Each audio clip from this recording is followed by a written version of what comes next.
সুপ্রিয় শিক্ষকবৃন্দ, আশা করি সরকারি প্রাথমিক বিদ্যালয়ের সকল শিক্ষক ও শিক্ষিকাবৃন্দ ভালো আছেন। আমি আজকে আপনাদের জন্য যে ভিডিওটা তৈরি করছি সেটা হচ্ছে IPEM-ISA কিভাবে স্লিপের বিল ভাউচার সাবমিট করতে হয় সেটা।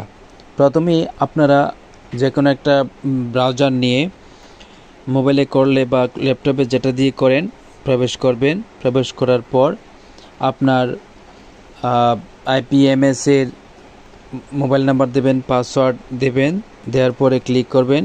ক্লিক করার পরে আপনারা যে আপনাদের নিজস্ব পেজে আসবেন, বিদ্যালয়ের হোম পেজে আসবেন। আসার পরে উপরে 3 লাইন মেনু বাম পাশে দেখবেন আপনার নাম লেখা, তারপরে পদবি লেখার যে পাশে আছে তার অপোজিটে বিপরীত পাশে 3 লাইন মেনু আছে বাংলাদেশ মানচিত্রের লোগোটার পাশে, ওখানে ক্লিক করবেন। তারপরে স্লিপ ব্যবস্থাপনায় যাবেন, স্লিপ ব্যবস্থাপনায় ক্লিক করবেন। ক্লিক করার পরে এখানে আপনাকে অনেকগুলো অংশ দেখাবে। তারপরে স্লিপ বরাদ্দ একটা অংশ আছে, এটার উপরে ক্লিক করবেন। এটার উপরে ক্লিক করলে আপনাকে এরকম একটা পেজে নিয়ে আসবে, ঠিক আছে। তো আমরা উপরের অংশটাতে ক্লিক করব। এখানে দেখুন কি কি দেওয়া আছে, বরাদ্দ তালিকা, তারপরে স্কুলের নাম, বরাদ্দের বিবরণ, বরাদ্দের পরিমাণ ছিল যত এত আমরা এখানে দেব, ব্যয়ের পরিমাণ, তারপরে উদ্ধৃতের পরিমাণ, তারপর হচ্ছে ক্রিয়া। যেহেতু আমরা এখানে তারিখটা দেওয়া আছে, বরাদ্দের তারিখ ছিল 1 মে 2025, স্মারক নম্বর জিও 1062, এটা অটোতে দেওয়া আছে, এটা আমাদের কিছু করতে হবে না। যেহেতু আমরা দ্বিতীয়টা এখন দেব, তাই আমরা ম্যানেজের উপরে ক্লিক করব। এখানে আমরা ম্যানেজে ক্লিক করি। এখন ম্যানেজে ক্লিক করার পরে দেখবেন কি নতুন ব্যয় হিসাব, এই নতুন ব্যয় হিসাবে ক্লিক করবেন। নতুন ব্যয় হিসাবে ক্লিক করার পরে দেখুন আপনার এখানে দেখাচ্ছে মোট ব্যক্তি কর্তৃক দেয় কর 3%। ওই যে আপনার টোটাল টাকা থেকে 3%-এ কত আসে সেটা বের করে রাখবেন একটা কাগজে। তারপরে দেশজ পণ্য ও সেবার উপর মূসক এখানে 10%-এর উপরে বের করে রাখবেন, এটা সমস্যা নাই, মোট বের করে রাখবেন। টোটাল 13%-এ যদি বের করেন সমস্যা হবে, কারণ 3%-এ আলাদা করে বের করবেন, 10%-এর জন্য আলাদা করে বের করবেন, ঠিক আছে। তারপরে দেখুন টাকার পরিমাণ সব এখানে শূন্য দেওয়া আছে, ঠিক আছে, টাকার পরিমাণ শূন্য দেওয়া আছে। তো এখানে যোগ করতে হলে দেখুন নিচে বাম পাশে খরচ যোগ করুন, এই অংশটাতে ক্লিক করতে হবে। এখানে ক্লিক করার পরে আমাদের কতগুলো অপশন এসেছে দেখুন, তারিখ এসেছে, বিবরণ এসেছে। তাহলে আমি কয়টা লিখব? 6টা। আমি 6 বার ক্লিক করে নেই।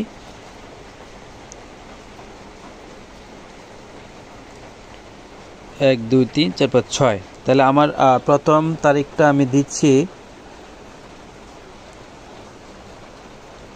আমি দেব 14/5/2025। হ্যাঁ, আমি 14/5/2025টা দেই। 25/5 হলো মে, তারপরে 25, ঠিক আছে। এভাবে আমি তারিখটা ঠিক করে নিলাম। তারপর আমি এখানে কি করেছি, কার্টের উপকরণ কর্নার আমি লিখে নেই, কার্টের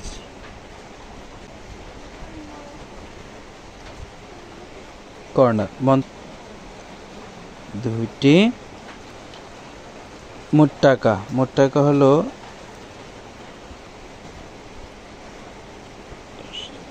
10,388 টাকা, 10,388 টাকা, ঠিক আছে। মন্তব্য যদি লিখতে চাই লিখবেন, নতুবা দরকার নাই। ভিডিওটা যেহেতু বড় হয়ে যাচ্ছে, আমি একটু রেকর্ডটা বন্ধ করে রাখি, পরে আপনাদেরকে দেখে দেবো আবার। এইভাবে আমি যে কাজটা করলাম সবকটা কাজ এভাবেই করব। ভিডিওটা আমি একটু বন্ধ করে রাখি আপাতত। দেখুন এইভাবে পূরণ করে করে আমি শেষ প্রান্তে এসেছি। শেষ প্রান্তে এসে আমি এখন লিখব আমার মূসক করগুলি আমি লিখব এখন। হ্যাঁ, দেখুন সবগুলি গড় পূরণ করার পরে আপনারা যে কাজটা এখানে করবেন সেটাও একটু চিন্তা করে করতে হবে। দেখুন প্রথমে দেখুন উপরে একদম ডান কোনায় বিলের ধরন, স্লিপ, মোট বরাদ্দের পরিমাণ, টাকা দেওয়া আছে, উদ্ধৃতের পরিমাণও এখানে দেওয়া আছে। তারপর দেখেন বিলের তালিকা, তারপরে তারিখ, বিবরণ, টাকা, মন্তব্য যদি লিখেন তো সমস্যা নেই, এটা আগে বলে দিলাম। তবে এখানে একটা ব্যাপার আছে, আপনাকে তারিখটা পাশে ক্যালেন্ডারের আইকন দেওয়া আছে, সেখান থেকে ক্লিক করে বাউচার দেখে তারিখটা এখানে সেটিং করবেন। তারপরে বিবরণ লিখবেন, আপনি টপ শিটে যে বিবরণটা লিখেছেন সেই বিবরণটা লিখবেন। বাউচার দেখে বা চালান দেখে আপনারা সেটা যদি লিখতে যান তাহলে অনেক শব্দের প্রয়োজন, সেটা সম্ভব নয়। এই জন্য টপ শিটের মধ্যে যে শিরোনামটা লিখেছেন সেটা লিখে এখানে এন্ট্রি করবেন। আর এটা তো আপনাদের ক্যাশবুকে থাকবেই, আর বিলটা তো আপনাদের বাউচারের সাথে থাকবে, সমস্যা নেই। তারপরে টাকা লিখবেন। টাকাটা যে লিখবেন, এখানে আমি 2টা কর্নারের জন্য টাকা দিয়েছিলাম 10,388 টাকা। তবে এখান থেকে আপনারা 10,388 টাকা লিখতে পারবেন না, এখানে লিখবেন ব্যক্তি কর্তৃক দেয় আয়কর 3% বাদ দেবেন। তারপরে দেশের পণ্য ও সেবার উপর মূসক 10%, মোট হলো 13%। 10,388 টাকা থেকে 13% বাদ দিয়ে যে টাকাটা থাকে সেটা লিখবেন। তারপরে লেজার টোনার কালি একটি, এখানে আমি দিয়েছিলাম 870 টাকা 33 পয়সা। এখানে আমি ব্যক্তি কর্তৃক দেয় আয়কর আর দেশজ পণ্য ও সেবার উপর মূসক 10%, মোট 13% মাইনাস করে আমি এখানে টাকাটা লিখেছি। এভাবে সবগুলি লিখবেন। লেখার পরে নিচে আসবেন মোট হচ্ছে 20,641 টাকা 92 পয়সা, 41 টাকা 92 পয়সা। তারপরে ব্যক্তি কর্তৃক দেয় আয়কর, ওই যে 3%, আপনি 3% কোথা থেকে মাইনাস করবেন? এই যে মোট বরাদ্দের পরিমাণ 23,633 টাকা 32 পয়সা, ওইখান থেকে মাইনাস করবেন 3% মাইনাস করবেন, যত হয় অত লিখবেন। তারপরে দেশজ পণ্য ও সেবার উপর মূসক 10%, এখান থেকে এই 10% মাইনাস করবেন। ওই যে মোট টাকা 23,633 টাকা 32 পয়সা, ওখান থেকেই মাইনাস করবেন, ঠিক আছে? ওখান থেকে মাইনাস করার পর যে টাকাটা আসে ওই টাকাটা এখানে লিখবেন, ঠিক আছে? লিখতে হবে। তবে 10% এখানে দেশজ পণ্য ও সেবার উপর মূসক 10% এখানে দেওয়া হচ্ছে, কিন্তু বাস্তবতা কিন্তু ভিন্ন। বাস্তবতাটা ভিন্ন কেন? কিছু কিছু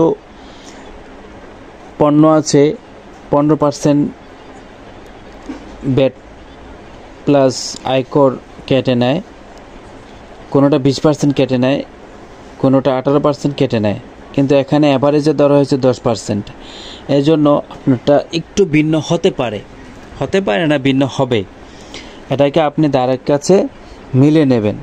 মেলানোর পরে দেখবেন আপনার ওই যে নিচে যে লেখা আছে 23,633 টাকা 32 পয়সা, এখানে লাল কালিতে লেখা থাকবে উদ্ধৃতের পরিমাণের সাথে কম বেশি হতে পারবে না, বা যোগ করা যাবে না, বা বিয়োগ করা যাবে না, এরকম একটা লেখা আসবে। হ্যাঁ, যতক্ষণ এই লেখাটা থাকে ততক্ষণ বুঝতে হবে আপনার, যতক্ষণ থাকে ততক্ষণ বুঝতে হবে সমস্যা আছে, আর যদি লেখাটা না থাকে তাহলে বুঝতে হবে সমস্যা নেই, ঠিক আছে?